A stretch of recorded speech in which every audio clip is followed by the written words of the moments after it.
Karena ada cerita lucu di Al-Latif, pemuda hijrah. Kita lagi sholat maghrib waktu itu. Saya baca pas Al-Qiyamah juga. Ada satu anak muda, dia lagi kayak main gitu ke temennya di kos-kosan dekat masjid. Cuman karena lagi rame di kos-kosannya, dia mau ke toilet penuh. Akhirnya dia ke masjid. Kan salah satu tempat nyari toilet itu biasanya kalau nggak ke pom bensin masjid kan. Nah dia ke masjid nih. Ke masjid, memang harusnya toilet masjid emang Masya Allah harus yang sangat layak gitu. Dia ke masjid, masuk aja ke toilet di Al-Latif, duduk di toilet. Sound kita tuh kan surround kan, jadi ke toilet juga kedengaran dong. Pas saya ngimamin, baca Al-Qiyamah, la uqsimu biyaumil qiyamah. Dia lagi duduk. Tiba-tiba dapat hidayah. Masya Allah kan ya, kita nggak nyangka kan. Bukan dapat hidayah dalam rangka itu, enggak. Allah kasih dia hidayah lewat asbab dia punya hajat dan masjid memfasilitasi. Dia duduk. Ini apa ya? Kayak suara dari langit, cie. Dia ngomong kayak gitu, dia keluar dari toilet, terus dia mojok gitu dalam masjid. Duduk di pojok, dengerin, gak sengaja dia netesin air mata. Dia kayak dapat banget di hatinya. Tapi dia gak ikut sholat, kenapa? Udah lupa cara sholat. Dan dia kayak gak pede gitu, mau sholat nih baju saya bersih gak ya, ya udah gue duduk aja di pojok, yang penting dengerin. Karena kayak sayang banget ngelewatin bacaan ini. Itu denger di pojok, sampai beres nangis, pulang ke rumah, entah gimana kejadiannya, minggu depan dia datang lagi, udah siap dengan pakaian sholat, ikut taklim, ditelepon sama ibunya, orang Makassar. Kamu di mana? Di masjid. Hah? Kok bisa kamu di masjid? Ibunya nggak percaya dia di masjid. Kalau dia di tempat-tempat hiburan, ibunya, oh ya udah, lanjutkan gitu. Tapi kalau di masjid ya, kamu kenapa? Heran gitu kan orang tuanya. Kamu hati-hati ntar aliran keras segala macam. Enggak mak, nih aku dengerin bacaan ustadznya. Akhirnya dia ikut sholat. Nah pas ada yang kita kayak ajak maju ke depan, dia angkat tangan maju, dia cerita, saya tuh dapat hidayah gara-gara ke toilet. Kenapa? Soundnya masuk. Bukan sengaja sound di toilet diginiin, enggak. Soundnya emang kedengaran sih ke toilet. Dan dia tuh imam baca, dan makanya kalau kita lagi sholat itu jangan berpikir bahwa ini sekedar ritual, ini sekedar kewajiban.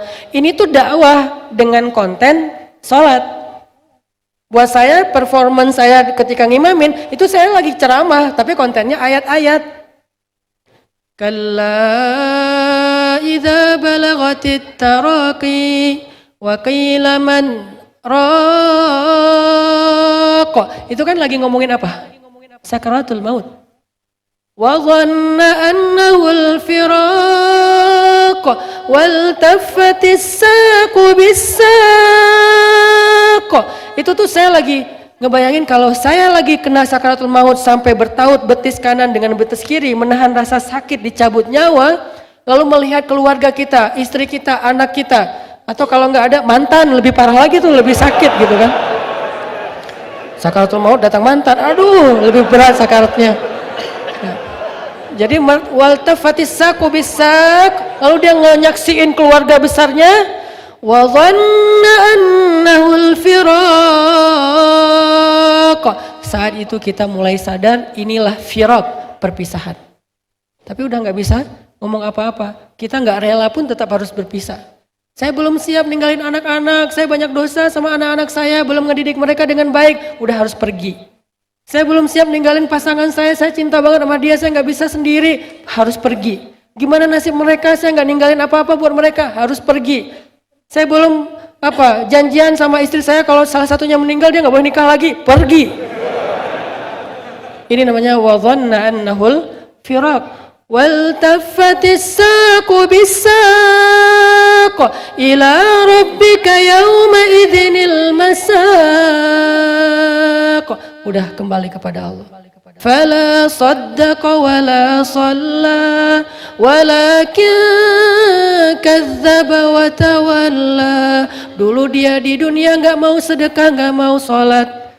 Dia selalu mendustakan nasihat-nasihat. Sekarang dia baru sadar tapi sudah terlambat, gitu kan? Jadi puitis gini Itu ketika saya baca itu, saya tuh bukan lagi bersenandung, tapi lagi mencoba mewakilkan teks dalam bahasa Irak Maqamat. Itu filosofi dari Maqamat yang dulu saya sempat share ke Muzamil and the Gangs. Artinya emang kalian tuh kalau mau jadi imam yang benar, jangan ngandelin suara doang. Karena suara itu relatif lah. Tapi andalkan perasaan di dalam hati dengan pemahaman. Nah ini akhirnya orang yang sholat jadinya kayak wah seru juga ya. Kalau bahasa teman-teman yang baru hijrah tuh, wah acaranya sadis banget loh. Sadis katanya. Ada yang bilang, wah gila loh acaranya, sholat gila cina. Ini kan bahasa-bahasa yang masih namanya juga orang baru kan, ya nggak apa-apa lah. Yang penting buat dia gila itu artinya keren gitu kan. Gila itu artinya seru, gila itu artinya wah gua dapat banget pas sholat kemarin. Cuman dengan bahasa santainya mereka. Intinya itu syiar.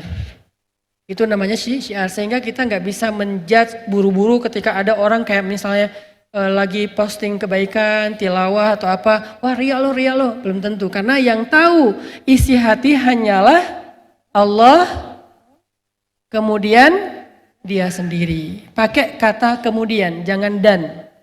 Kadang kita suka bilang Allah dan dia, Allah dan saya gitu kan ya. Bukan, Allah kemudian saya. Kenapa kemudian? Karena kita tahu setelah Allah memberi kita tahu. Allah yang maha tahu, kita sendiri kadang nggak tahu. Pernah ngerasa kayak nggak ngerti tentang isi hati kita sendiri? Kenapa ya? Saya pengennya sih nggak tertarik, tapi kok tertarik ya sama dia? Kenapa saya nggak bisa maafin dia sih? Kenapa kok saya nggak bisa lupain dia sih? Itu kan kita nggak ngerti kan? Karena Allah belum memahamkan kita. Kalau Allah pahamkan, oh ya sih gue ngerti sekarang kenapa. Itu kadang-kadang kita suka lupa bilangnya Allah dan saya. Enggak, berarti sama-sama tahu dong. Enggak, Allah kemudian kita. Kalau bahasa Arab itu disebut dengan summa, bukan wa. Kalau wa itu kesannya kayak selevel banget gitu sama Allah. Artinya kita nggak bisa menjudge, oh ini ria nih, ini sombong nih, ini apa segala macam, nggak bisa. Karena kita nggak tahu isi hatinya. Cukup nahnu nahkum bizzawahir. Kita berhukum dengan yang tampak. Yang nggak tampak, ya udah kita kembalikan kepada Allah. Tampaknya apa? Dia sholat, ya udah keren ya. Tampaknya apa? Dia ngaji, keren ya. Tampaknya dia apa? Bantu orang lain di jalan, keren ya. Tampaknya dia apa? Dia kayak lagi bikin proyek sosial, keren ya, keren ya, keren ya. Yang tampak, jangan selalu ngelihat hal yang sifatnya batin. Padahal yang tahu isi batin seseorang itu wa asirru qaulakum awijharu bih innahu alimun bidatis sudur. Dan kita nggak tahu. Jadi buat teman-teman, syiar sosial media itu salah satu cara kita mengekspresikan keikhlasan kita dengan syarat kita jaga ria. Saya yakin kita nggak maulah ibadah karena pengen pamer.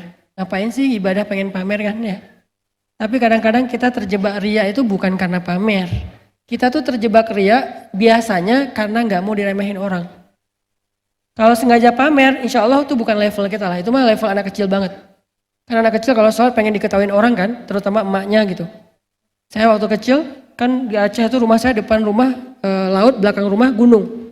Jadi kita pernah ngerasain banget yang namanya kehidupan Sibolang. Wah pulang sekolah jam 1 siang karena sekolah negeri. Langsung buka baju, cuman pakai celana merah itu. Bajunya pakai baju singlet kayak ala-ala Laskar Pelangi gitu kan. Udah langsung main di laut, berenang.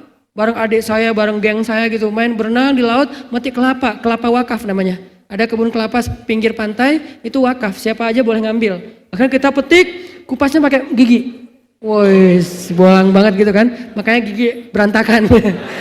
Nah habis itu makan ke laut. Adik tenggelam pernah masuk palung gitu. Kan laut Aceh itu samudra. Dan salah satu spot surfing. Cuman dulu saya nggak tahu surfing makanya saya nyesel banget. Kalau tahu dari dulu udah jadi pro surfer sekarang. Deus ye. Cuman tahunya surfing justru kemarin di Jawa Barat ke Batu Karas. Jadi udah telat gitu. Padahal Aceh itu ombaknya 3 meter, 4 meter dan itu ombak ngeri banget lah, lebih ngeri daripada pantai-pantai yang mungkin di tengah kayak Sulawesi yang tenang buat snorkeling. Tenggelam, wah kita tolong rame-rame rescue, udah ditarik kedua, udah penuh airnya, kita gituin keluar. Begitu dia sadar, saya di mana? Alhamdulillah kamu selamat. Awas, jangan bilang-bilang ke mama. Langsung diteror gitu. Oh iya bang. Pulang malam dia menjadi makan, masih trauma gitu kan, habis tenggelam. Besok dipanggil sama emak saya, abang, saya manggilnya abang. Abang, adek sini. Kita kayak Upin. Karena usia kita beda setahun doang, jadi kayak deket banget gitu. Setiap hari berantem. Abang, adek sini. Apa kemarin kejadian di laut itu? Bahasa Sumatera gitu kan. Enggak ada mak. Jangan bohong kamu. Emang kenapa? Saya langsung ngelirik adik saya. Dia bilang, saya nggak ngomong ke emak. Ternyata yang ngomong itu tetangga. Oh, ya udah pokoknya nggak boleh berenang seminggu. Ya mak, akhirnya kita ke gunung.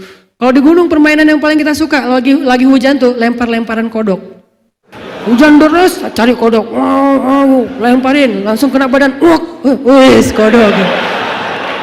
Nakalnya si Bolang lah ya, lempar-lemparan kodok, udah mendekati, udah lewat asar, lupa dengan sholat asar. Biasalah anak-anak ya. Jadi asar itu waktu kita lagi kayak seru-serunya. Ibu saya langsung datang bawa balok. Balok itu panjang banget, tapi alhamdulillah nggak pernah kena balok. Itu mah cuma ngegertak doang. Bawa balok, abang, udah lupa di mana rumah? Masih ingat mak? Langsung lari. Itu bahasa, maksudnya pulang gitu, tapi bahasanya udah lupa di mana rumah. Enggak masih ingat mak. Langsung lari, mandi, sholatnya di dapur, biar dilihat sama emak gitu. Tadi sholatnya, begitu rakaat terakhir emak datang, Allah. Itu tuh riaknya anak kecil. Kalau orang dewasa riaknya udah nggak kayak gitulah. Kita tuh nggak mau lah pamer buat orang lain. Wah, gua sholat loh. Ngapain juga kayak gitu kan? Semua orang juga sholat. Tapi kadang-kadang kita riaknya karena nggak mau diremehin orang, dan itu yang paling bahaya. Karena saya juga sering banget kejebak kayak gitu. Datang kayak di sini nih, acara tabligh akbar. DKM nggak kenal saya karena saya nggak pernah muncul di TV. Tapi DKM nggak main sosmed, jadi kita kayak nggak nyambung gitu, gap usia. DKM nggak main sosmed, jadi nggak tahu saya nggak masuk TV, jadi DKM nggak pernah ngeliat saya. Pas bikin undangan, mengundang Ustaz Hanan Al-Attaqi, Pak ini kita di depan harus nyediain tenda, soalnya jamaahnya banyak. Siapa sih yang ceramah? Hanan Al-Attaqi. Udah tenang aja, masjid juga kalau ada acara-acara besar yang damai apa gitu di TV teh, itu ramai penuh kok masjidnya dan nampung gitu kan. Oh ya udah, begitu datang, alhamdulillah ternyata sampai ke jalan-jalan. DKM-nya bingung, ini siapa lagi nih penceramahnya? Saya datang, duduk di soft pertama. DKM nanya ke saya, Dek, Ustadznya udah datang belum? Itu kan mancing banget kan? Kenapa? Pakaiannya gini, pakai baju biasa, pakai kupluk, nggak ada yang nyangka itu Ustadz. Dek, udah datang belum Ustadznya? OTW Pak. Oh ya. Ngobrol, datang ke panitia, ini kenalin Ustadznya, dia langsung gini. Kayak nggak percaya gitu, ini Ustadz bener nggak ya? Ini jangan-jangan ahlu bid'ah. Akhirnya muncul kan, karena diremehin kan jadi kepancing kan. Oh bapak lihat aja bentar lagi. Muncul tuh riak-riak mulai datang tuh. Pas waktunya sholat, di panitia dorong-dorong, Ustadz maju, kita pengen dengar Al-Quran dari bacaan Ustadz. DKM-nya nggak ngedorong, dan saya nggak mau dong nggak didorong DKM kan. Kayak ngerasa, aduh ini nggak dapat legalitas gitu. Makanya tadi karena didorong-dorong sama imam, Masya Allah, mohon maaf nih kepada Ustadz, harusnya beliau yang imamin, tapi karena beliau yang dorong, bukan saya loh ya. Dorongnya kenceng lagi tuh, aduh saya nggak bisa menghindar sih. Karena DKM-nya ngedorong, saya mah biasa aja, diam-diam aja gitu kan. Tapi dorongan dari belakang tuh kenceng banget. Aduh gimana nih, saya nggak bisa nolak. Ya udah deh, berdiri aja depan. DKM-nya gini. Wah dalam hati, ya udah nanti bapak denger aja. Sholatnya udah nggak benar tuh, udah kayak pengen membuktikan gitu. Allahu Akbar. DKM-nya ikut semuanya. Alhamdulillahi Rabbil Alamin. Gimana Pak bacaan saya? Nah, udah tuh, riak tuh. Ustadz kayak gitu, ya kadang-kadang. Makanya selalu harus tajdidun niyah. Jadi kadang-kadang kita tuh nggak sengaja gitu kan, waswasus syaitan kan suka datang gitu, karena diremehin. Beres sholat tadi bacanya sebaik mungkin yang kita bisa, harusnya niatnya pengen syiar buat anak muda, tapi sekarang malah jadi pengen pengakuan dari satu orang yang ngeremehin kita. Beres sholat langsung balik arah, ngeliat ke arah DKM-nya duluan, beliau udah gini-gini. Beres masuk ke ruang DKM, Ustadz mohon maaf, saya tadi seuzon sama Ustadz. Oh ya nggak apa-apa, udah biasa. Nah kayak gini-gini tuh namanya ria yang terpancing, bukan ria yang sengaja. Tapi sama ria dan menghanguskan pahala. Jadi jangan langsung kita menjudge ada orang yang ketika dia syiar berarti ria, belum tentu. Jangan-jangan kita diam-diam aja, nggak ada yang tahu. Tapi suatu saat kepancing, kita udah habis-habisan ngebantu apa segala macam, ternyata nggak dihargain, baru kita ungkit. Tahu nggak siapa dulu? Tahu nggak gimana ceritanya? Tahu nggak apa yang terjadi? Segala macam, mulai 1, 2, 3, gugur, berguguranlah amal kita yang tadinya kita rahasiakan gara-gara kepancing diremehin orang lain.